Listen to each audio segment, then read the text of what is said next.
할렐루야. 교회요. 성도요. 네, 교회를 사랑하고 성도를 귀하게 여기시기 바랍니다.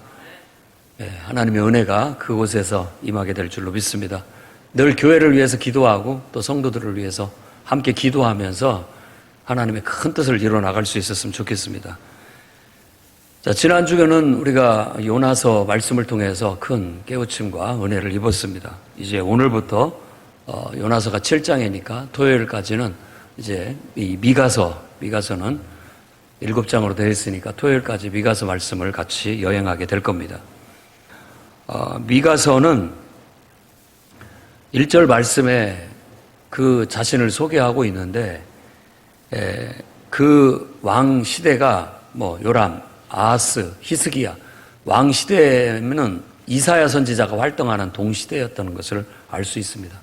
그는 모레셋 사람이라고 소개하고 있는데 모레셋은 블레셋, 가드 가는 그 옆에 있는 땅입니다. 따지고 보면 가드 모레셋 출신이라고 볼 수 있죠. 가드라고 하는 행정구역에 모레셋이라는 마을, 그러니까 조그만한 시골 마을인 것으로 알 수 있습니다. 그것에서 그리고 이 미가를 스스로가 선지자라고 말한 적도 없습니다. 어떤 평범한 사람인데도 불구하고 하나님의 말씀을 외치는 선지자라고 볼 수 있습니다. 그런데 미가서를 이해하려면 그 미가라는 사람의 이름이 갖고 있는 의미를 좀 살펴보면 더 깊이 이해할 수가 있습니다. 이런 미라든지 미음자가 들어가면 히브리어에서는 의문형입니다. 그러니까 우리가 만나라고 하잖아요. 만나는 우리말로도 맛있는 어떤 그런 의미를 갖고 있는 것 같은데 원래는 만후라고 하는 히브리어를 음역한 게 만나가 됐습니다. 우리나라 말로는. 그럼 무슨 뜻이냐? 만이라는 말이 뭐냐 이런 뜻입니다. 뭐냐? 후, 이것 이런 뜻이죠. 그래서 만후, 그걸 만나라고 한 거예요. 만후, 이게 뭐냐라고 하는 그런 말이에요. 이거 먹을 거 맞냐? 어떻게 보면 그런 의미를 말하는 것이죠. 근데 미가라고 했을 때 이 미도 그 의문형을 갖고 있습니다. 미카. 보통 미가라는 이름은 미가야의 축약형이에요. 그래서 미가야라고도 성경에 나오기도 하고 미가라고도 나오기도 합니다. 야는 여호와를 말하는 거죠. 그러니까 누가 여호와와 같은가? 다시 얘기한다면 여호와와 같은 사람이 누구냐? 여호와와 같은 자 누구냐라는 말의 의미를 갖고 있습니다. 그래서 그 말의 의미는 세상에 하나님 같은 분은 없다. 어떤 우상신도 하나님 같지 않다. 이런 고백이 담겨져 있는 거고 사람은 하나님과 같을래야 같을 수 없다. 감히 누가 하나님과 같다고 하느냐라고 하는 인간의 자만과 오만을 어떤 깨우치는 그리고 하나님에 대한 주권을 고백하는 신앙이 그 속에 담겨져 있습니다. 그래서 이 미가서 자체가 바로 그런 하나님에 대해서 우리에게 증언해주고 있다라고 볼 수 있습니다. 그래서 오늘 본문의 말씀은 짧게 2절에서 5절 말씀만 택했는데 여호와의 증언 그리고 여호와의 오심 그리고 심판 그 다음에 그 심판하신 이유에 대한 설명이 그 속에 다 담겨져 있습니다.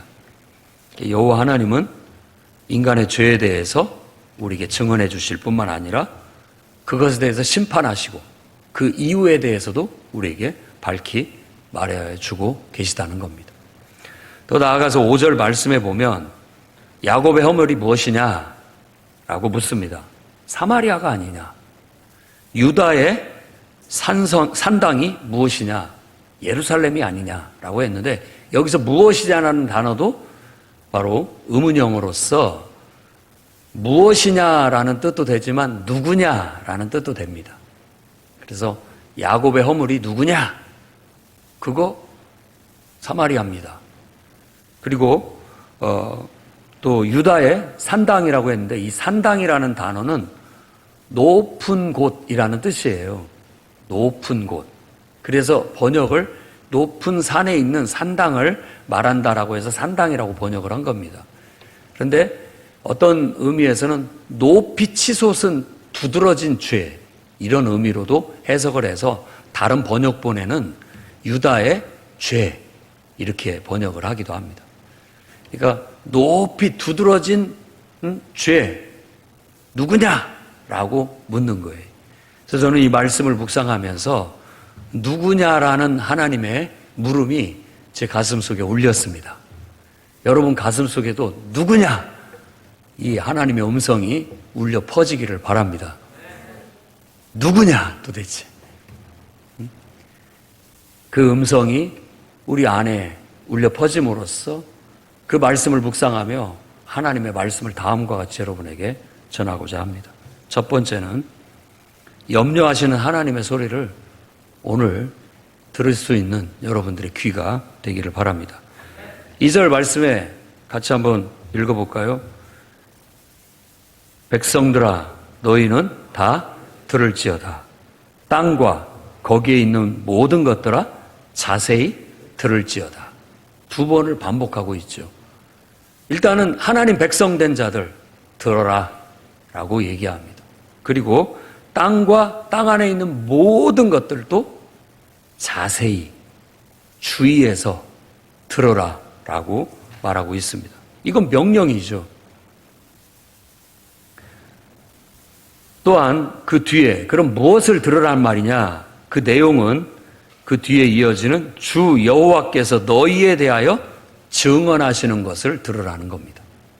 너희에 대하여 증언을 하고 있다라고 하는데 이 증언이라는 말이 뭐냐면 법정에서 증인이 나와서 네, 그 사람이 그거 하는 거 봤습니다 라고 증언하는 그런 용어입니다.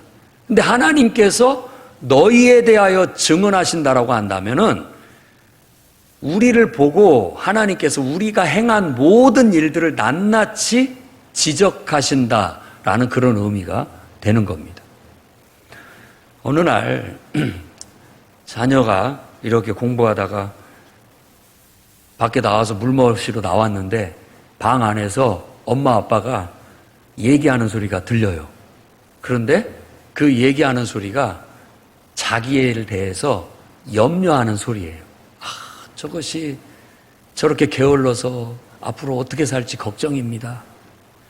우리 저놈이 저렇게 공부를 성실히 안 해서 앞으로 어떻게 살지 걱정이다 하는 그런 얘기가 쏘곤쏘곤 하면서 들리는 거예요. 물 먹으러 나왔다가 그걸 듣고 있는 자녀의 입장을 한번 생각해 보십시오. 그랬을 때 그 말을 듣고 기분이 나쁠 수도 있고, 부모님이 나 때문에 염려하고 계시구나, 나 때문에 걱정하고 계시구나 하는 걸 깨닫고 철이 든 자녀라면 내가 좀 더 부지런하게 살아야 되겠구나, 내가 좀 더 성실하게 학생으로서 내 본분인 공부를 충실히 해야 되겠구나, 공부가 아니더라도 내가 내 미래를 위해서 내 삶을 성실하게 허투루 시간 보내지 않고 쓸데없는데 시간 허비하지 않고 정말 의미 있게 내 미래를 준비하며 살아서 부모님을 걱정시키지 말아야 되겠구나, 염려시키지 말아야 되겠구나, 이게 철든 자녀의 생각일 겁니다. 지금 우리가 읽은 이 2절 말씀 속에는 바로 그런 의미가 들어있는 거예요. 미가는 하늘에서 울리는 소리를 들었어요. 하나님께서 죄악에 빠져 있고 인간의 죄악과 타락상을 보시면서 염려하고 계시는 소리, 탄식하고 계시는 소리를 들으신 거예요. 그리고 우리에게 그 말씀을 전달하고 있는 겁니다. 하나님은 우리의 죄악상을 낱낱이 다 알고 계십니다. 그리고 그 죄악으로 인하여 하나님은 염려하고 계시고 탄식하고 계시는 거예요. 나만 모르고 있는지 몰라요. 나만 그것을 모르고 지금 내가 옳게 살고 있고 내가 잘 살고 있다라고 착각하고 있는지 모른다는 겁니다. 인간은 참 어리석습니다. 자기 자신을 잘 볼 줄을 몰라요. 오늘 저와 여러분들은 하나님 앞에 예배 드리니까 이 예배 시간을 통하여 여러분은 기도하는 성도들이니까 기도 시간을 통하여 여러분 자신을 있는 그대로 볼 수 있는 그런 축복이 있기를 바랍니다. 성도들은 세상 사람하고 다릅니다. 세상 사람들은 눈에 보이는 세상을 보고 살아가지만 우리는 눈에 보이는 세상만 보지 않고 눈에 보이는 세상의 일들이 일어나고 현상이 일어나는 그 이면에 하늘의 하나님의 뜻을 읽어냅니다. 그게 기도하는 사람이고 예배하는 사람들의 특권인 것이죠.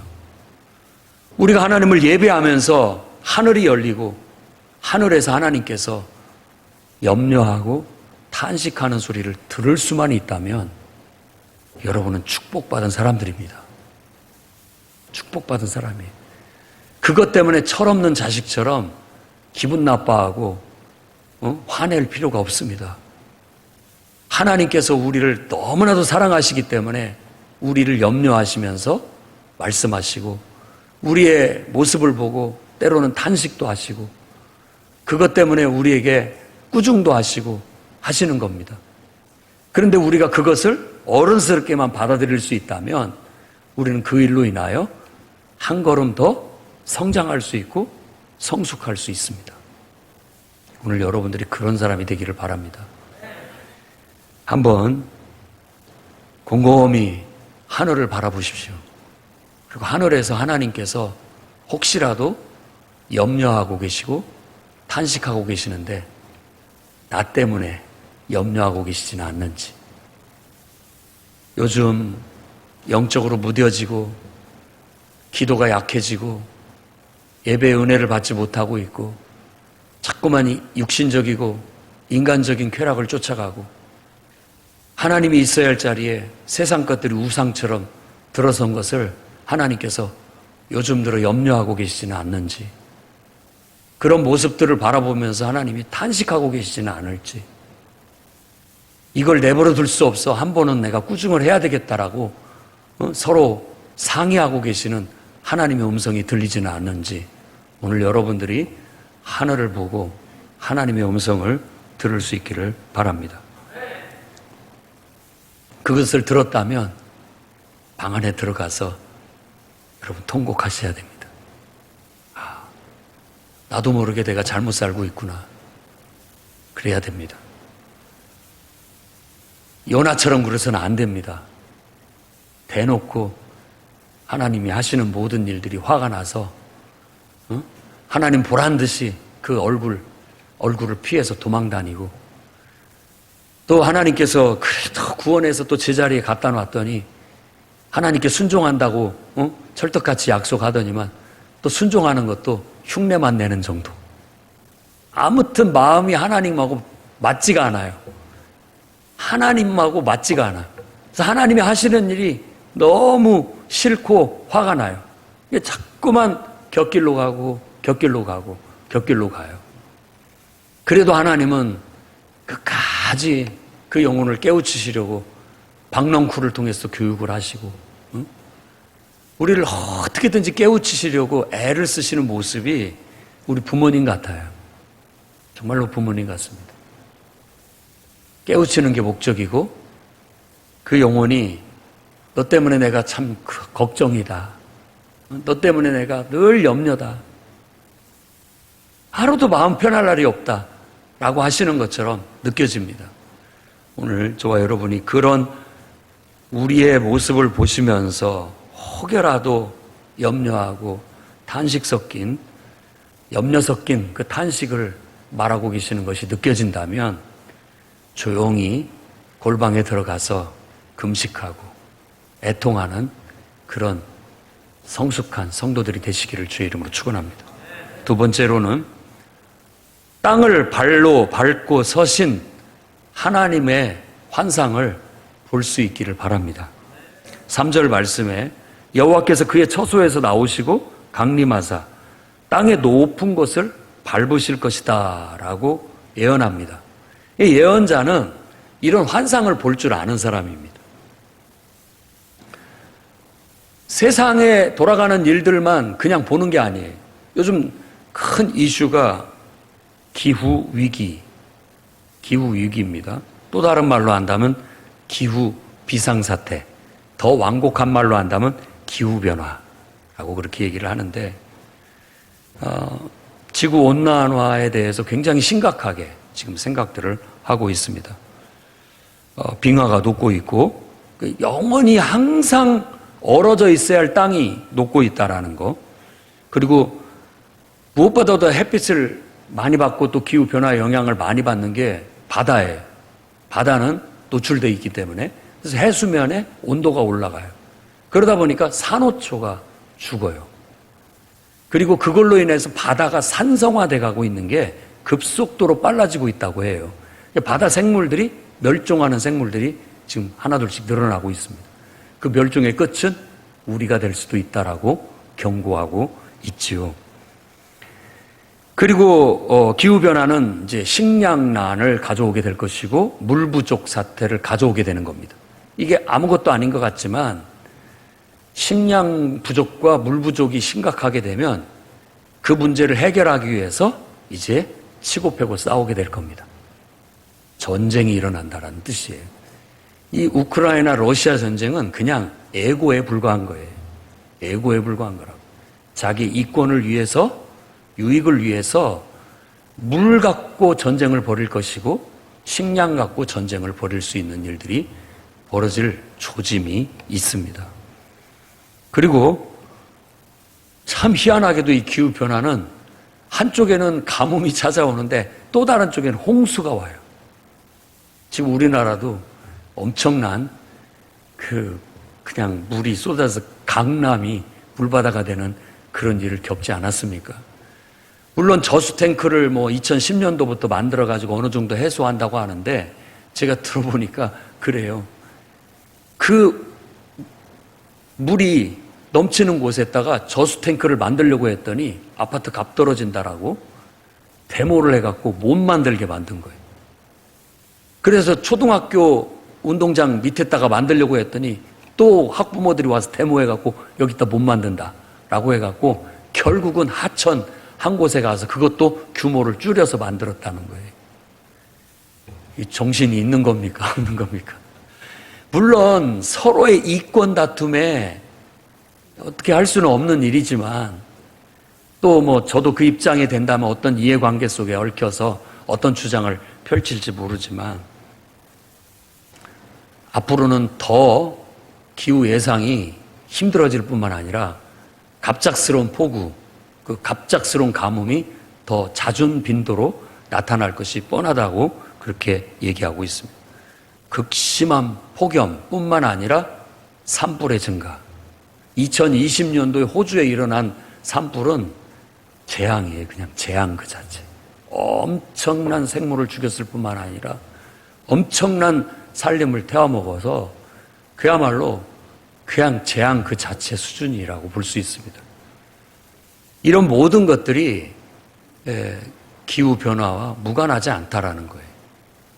그래서 2015년도에 파리에 모여서 이대로 가다가는 안 되겠다.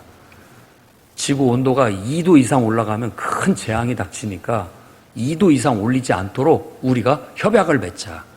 온실가스를 줄이고 어떻게든지 방비를 하자 해가지고 2030년까지 1.5도까지만 올리자라고 그렇게 협약을 했습니다. 그리고 2050년까지는 그걸 0으로 내리자 협의를 했어요. 지켜지겠습니까? 인간의 자만과 오만과 탐욕이 자기 이권을 쉽게 포기하려고 하지 않습니다. 그래서 지금 온도가 1.2도 이상 상승됐다라고 그렇게 평가를 하고 있습니다. 2030년도까지 1.5도까지만 올리자고 했는데 만일 2도 이상이 올라가게 되면 해수면이 높아지게 된다라는 거예요. 그러면 이제 부산 해운대 그리고 인천 송도 같은데 그리고 영종도 이런 데 막 바다 매립해가지고 이렇게 어떻게 도시를 만든 이런 데는 물에 잠긴다고 하죠. 재앙입니다. 근데 우리가 이런 문제들을 심각하게 생각하고 과학적으로 분석을 해서 인간들은 또 슬기롭게 어떤 방법을 찾아서 극복해 나가려고 노력할 것이고 해낼 수도 있을 겁니다. 그렇지만 하나님을 믿는 우리 성도들은 그것만이 대안이 아니고 인간이란 도대체 뭐냐? 인간의 행복은 도대체 뭐냐? 창조주 하나님의 진리 안에서 인생은 도대체 뭐냐? 라는 질문을 던지셔야 된다라는 겁니다. 던지셔야 돼요. 우리가 지금 일어나고 있는 세상 일들을 볼 때 우리는 영적인 눈으로서 하나님께서 세상을 심판하시러 높은 산을 발로 밟고 서신 모습의 환상을 떠올릴 수가 있어야 된다라는 겁니다. 보이십니까? 세상을 보니까 하나님께서 세상을 심판하시려고 마치 거인처럼 이런 느낌이에요. 지도가 있고 우리나라 지도가 있고 그 지도 위에 이렇게 발로 밟고 서 있는 사람의 모습. 심판하기 위해서, 벌하기 위해서 인간의 죄악과 타락상을 이제는 더 이상 보시다 못해 그 문제를 징벌하시고 더욱더 깊이 깨우치게 하시기 위해서 이 땅에 오셔서 땅을 밟으신 하나님의 무시무시한 위엄의 모습을 우리는 느낄 수 있어야 됩니다. 여러분들이 만일 그런 느낌도 없이 세상을 살고 있다면 빨리 금식하고 회개하고 기도의 자리에 여러분 나가셔야 됩니다. 그런 무감각 속에 살다가 결국 그런 영적인 무감각이 바로 그런 세상을 만들어가고 있는 거예요. 우리 성도들이 영적으로 깨어서 진리를 외치지 않으면 비진리가 진리인 양 행세를 하면서 세상을 뒤덮게 될 거예요. 지금 그러고 있습니다. 정말 하나님의 말씀 진리가 자리에서 인간을 인간답게 만들고 사람의 영혼을 건강하게 일깨우고 있던 곳에 세상 진리가 자기가 진리인 체 하면서 들어와가지고 우리를 내치고 있어요. 정말 하나님의 진리를 가르치기 위해서 세운 학교 속에 더 이상 예배를 자유롭게 못 드리게 내치고 있고 더 이상 성경의 진리를 가르치지 못하게 내치고 있는 거예요. 국가에서 보조금을 준다는 명목하에 시키는 대로 해라. 종교는 공평하게, 특정 종교는 내세우면 안 된다. 그리고 특정 종교를 뺀 그곳에 뭘 가르치냐면 자기들의 교리를 드는 겁니다. 세상 교리. 대표적인 게 인본주의와 자유주의로 그 기초를 이루고 있는 자기들의 교리를 갖다 넣는 겁니다. 그것도 하나의 종교예요. 속지 말아야 됩니다. 아닌 것 같이 얘기하지요. 국가에서 왜 자유와 정의와 평등 뭐 이런 것들이 다 교리예요. 교리라고요.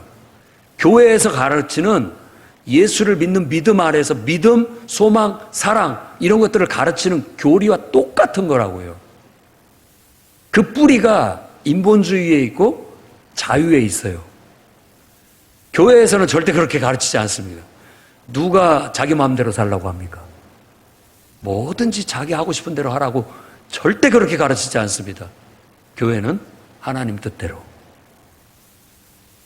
하나님 뜻에 자기 뜻을 맞춰라. 그 안에서 자유다라고 가르치는 거예요. 인간이 정말로 똑똑하고 뛰어나고 만물의 영장이지만 하나님 안에서만. 하나님까지도 넘보고 그 위에까지. 누구냐 도대체? 인간이 스스로 신이라고 말하는 자가 누구냐라고 외치고 있는 거예요. 누구냐? 누구냐? 하나님 뜻대로 살지 않고 내 마음대로 살아도 된다라고 말하는 사람이 누구냐라고 지금 외치고 있는 겁니다. 여러분 가슴 속에 누구냐? 어느 놈이냐? 라는 소리가 울려 퍼져야 됩니다. 경각심을 가져야 돼요. 누가 자기 멋대로 살라고 했습니까? 그건 진리가 아닙니다. 그건 왜곡된 비진리가 진리인 채 하고 있는 거예요. 정의도 아닌 것이 정의인 채 하고 있는 거라고요. 우리가 그걸 깨우치지 못하면 그냥 쇠퇴 흘러가서 여러분이 세상 교리에 빠져가지고 그 교리가 하나님의 진리를 다 대치해도 그런 줄도 모르고 그게 우상인지도 모르고 그게 잘못된지도 모르고 이미 하나님께서 그런 죄가 만영되고 타락상에 빠져있는 이 세상에 이미 발을 딛고 서서 심판을 내리고 계시는데도 이게 하나님의 심판인지도 모르고 무디진 상태에서 그냥 과학이 해결하겠지. 인간의 이성이 이 문제를 해결하겠지. 해내겠지. 그냥 막연한 그런 속에서 여러분들이 그냥 그 속에서 멸망당하고 말지도 모른다는 사실을 깨닫기를 바랍니다.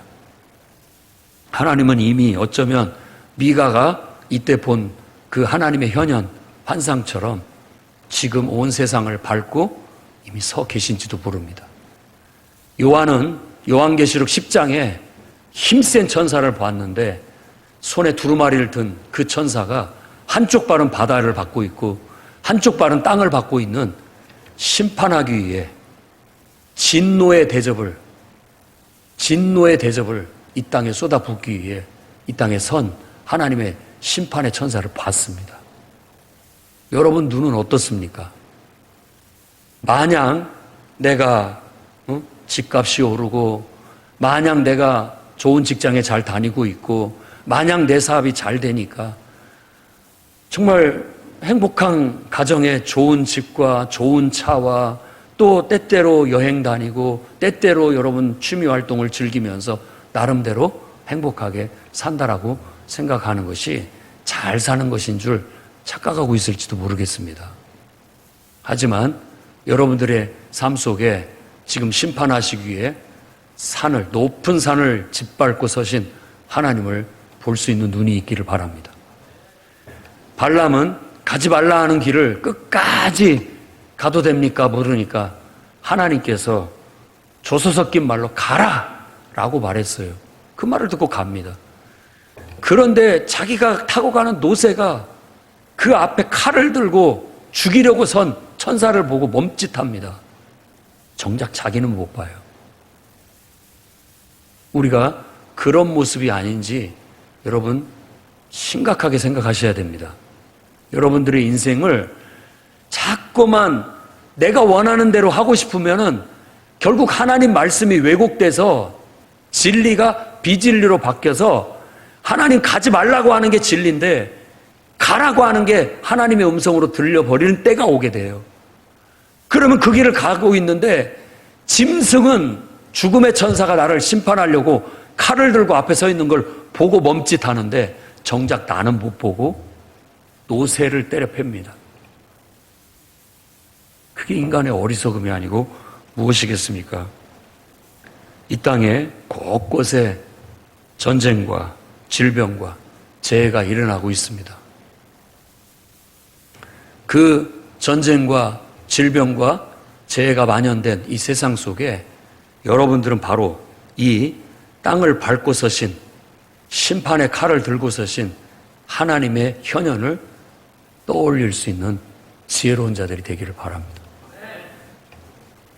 이미 어쩌면 세상에 대한 하나님의 심판이 시작되었는지도 모르겠습니다. 누가 알겠습니까? 여러분의 눈에 정말 심판의 칼을 들고 두렵게 서셔서 높은 산을 짓밟고 그분 앞에 온 세상이 불에 초가 녹아내리듯이 녹아내리는 그런 모습이 보이고 그로 인하여 여러분들이 그분 앞에 납작 엎드려 두렵고 떨림으로 자복하고 회개하며 인간의 자만과 오만을 내려놓고 하나님의 은총을 구하는 그런 은혜가 이 시간에 있기를 주의 이름으로 축원합니다. 세 번째로는 심판하실 죄가 내가 아닌지 살펴보시기 바랍니다. 죄를 의인화했습니다. 의인화. 이 죄는 어떤 죄의 요소가 아니라 죄를 의인화한 거예요. 5절 말씀해 보면 이는 다 야곱의 허물로 말미암음이 아니요 이스라엘의 죄악 족속의 죄로 말미암음이요 암음이라. 야곱의 허물이 무엇이냐? 사마리아가 아니냐? 유다의 산당이 무엇이냐? 예루살렘이 아니냐? 이 모든 것이 야곱의 허물 때문이다. 이 모든 것이 이스라엘 족속의 죄 때문이다 라고 지적하십니다.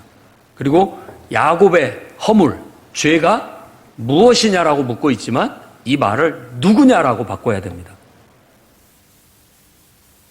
이 야곱의 허물, 죄는 누구냐 도대체? 사마리아다. 의인화된 사마리아. 그러면 유다의 산당, 이 산당이 아까도 말씀드렸듯이 높이 솟은이라는 단어입니다. 유다의 높이 치솟은 죄는 도대체 누구냐라고 묻고 있는 거예요. 예루살렘이다 라고 지적하는 거예요.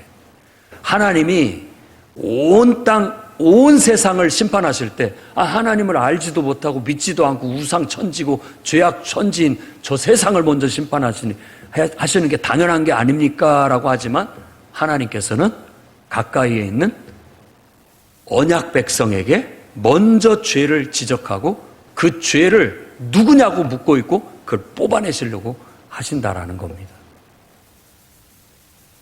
심판은 성전에서부터 이루어져야 됩니다.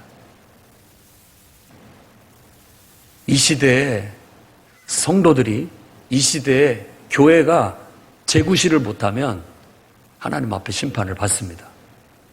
무슨 소용입니까? 교회가 세종시에 몇백 개가 있는들 무슨 소용입니까? 재구시를 하지 못한다면 이 세종시에 많은 숫자가 그리스도인이고 가서 교회에 가서 예배드린다고 하는데 그들이 하나님 앞에 영적으로 깨어서 제대로 예배하고 있고 제대로 하나님의 뜻대로 살고 있지 않는다면 그 무슨 소용입니까?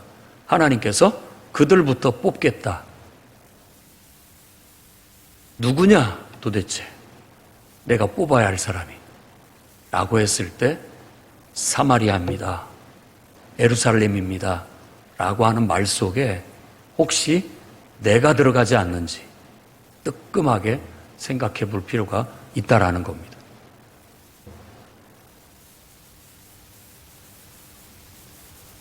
하나님께서 자기 백성부터 이렇게 심판하신다면 믿지 않는 세상에는 얼마나 더 그 심판이 심하겠습니까? 다만 이 성경은 지금 하나님 백성을 향해서 외치는 메시지고 오늘 저의 설교도 이 풍요로운 교회 이 자리에 예배하러 나온 여러분들을 향하여 하는 말씀이니 여러분들이 뽑아야 할 가라지가 되지 않기를 바랍니다. 오히려 누구냐? 라고 말하는 것이 뽑아내야 할 죄로 불려지는 것이 아니라 누구냐? 정말 하나님을 기쁘게 할 자가 이 마지막 시대, 이 혼란한 시대 하나님의 심판이 내려지고 있고 행해지고 있는 이 세상 속에서도 정금과 같은 믿음을 지켜내고 자기 사명을 그 환란 속에서도 꿋꿋하게 감당해 나갈 그 사람이 누구냐라고 했을 때 여러분이 되기를 바랍니다. 풍요로운 교회, 이 교회가 되기를 바랍니다. 정말 주님의 누구냐라는 음성이 때로는 우리를 책망하듯 들려오고 누구냐라고 묻는 질문 속에 하나님이 기뻐하시고 이 시대의 세상에 빛이 되고 소금이 될 수 있는 하나님의 일꾼으로서 여러분들이 도드라질 수 있는 그런 은혜가 있기를 주의 이름으로 축원합니다. 기도하겠습니다. 거룩하신 주님,